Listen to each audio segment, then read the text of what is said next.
दिल्ली में 27 साल के बाद बीजेपी ने ग्रैंड वापसी की और इसी के साथ साथ आज आपने देखा होगा कि दिल्ली की नई मुख्यमंत्री रेखा गुप्ता ने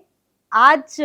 शपथ ग्रहण भी उनका हुआ और उनके साथ साथ 6 मंत्रियों ने शपथ ले ली पद और गोपनीयता की।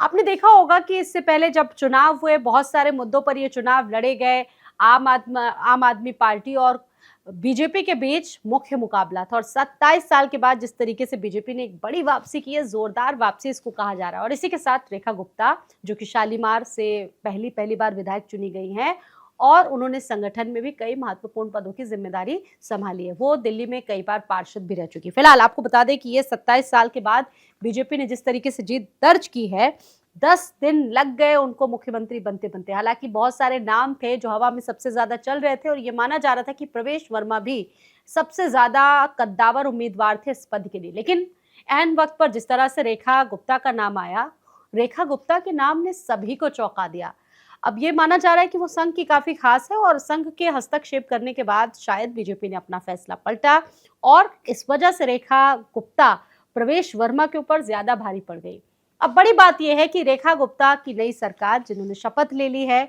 और कहा जा सकता है तख्तो-ताज दिल्ली का रेखा गुप्ता को मिल गया है, लेकिन ये तख्तो-ताज इतना भी सरल होने वाला नहीं है क्योंकि बहुत सारी घोषणाएं बीजेपी ने दिल्ली की जनता से की है, बहुत सारे वायदे किए। आपने सुना होगा दिल्ली चुनाव से पहले यमुना का मुद्दा कितनी मुखरता से सामने आया, यमुना मुद्दे ने किस तरह से तूल पकड़ा और उसी यमुना के मुद्दे ने आम आदमी पार्टी को भी डुबो दिया। अब सबसे बड़ी चुनौती है यमुना में सफाई का मुद्दा जो बीजेपी के लिए होगा। और आपने देखा होगा कि दिल्ली में महिलाओं के लिए जो सुरक्षा एक वो बहुत बड़ा मुद्दा रहता है और सड़कों पर जिस तरीके से बढ़ते अपराध हो रहे हैं, आपने देखा होगा चाहे वो श्रद्धा कांड वाला मामला हो या सड़कों पर इस तरह की खौफनाक नृशंस हत्याएं लगातार दिल्ली में बढ़ती जा रही, उन घटनाओं पर भी पार पाना एक बड़ी चुनौती होगा बीजेपी सरकार के लिए, क्योंकि इससे पहले बीजेपी लगातार आम आदमी पार्टी पर निशाने साधती थी कि सरकार ने कुछ काम नहीं किया। अब निश्चित तौर पर यही चुनौतियां बीजेपी सरकार के सामने होंगी, ये बड़ी चुनौतियां माना जा रहा है। बीती आप सरकार सुरक्षा व्यवस्था के सवाल पर भी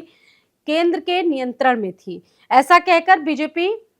वो किनारा कर लेती थी आम आदमी पार्टी, लेकिन अब बीजेपी की सरकार बनने पर कानून व्यवस्था में सुधार ना होना एक चिंता की बात भी होगी, क्योंकि बीजेपी अपनी जिम्मेदारी किसी दूसरे के मत्थे पर नहीं डाल सकती है। आप भी जानते हैं कि केंद्र में भी बीजेपी की सरकार है और दिल्ली में भी बीजेपी की सरकार आ चुकी है और ऐसे में अब कोई भी बात कहकर बीजेपी टाल नहीं सकती, ये भी एक बड़ी चुनौती होगी। इसलिए नई गठित सरकार में क्राइम रेट कितना कम होता है और सुरक्षा व्यवस्था में कितना सुधार होता है, ये भी देखने वाली बड़ी बात होगी।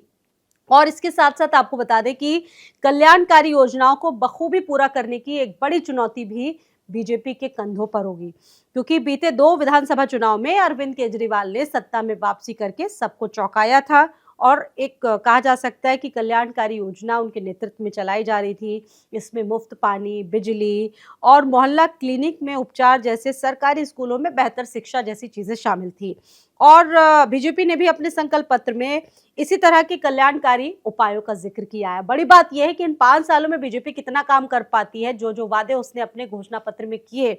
और साथ ही साथ सामाजिक कल्याण, वित्तीय विवेक के बीच बैलेंस बनाना भी बीजेपी सरकार के लिए एक बड़ी प्रायोरिटी होगी और एक बड़ी चुनौती होगी। कुल मिला के ये कहा जा सकता है कि ये रेखा गुप्ता के लिए एक तरह से कांटों भरा ताज होगा। आपको क्या लगता है, बताइएगा।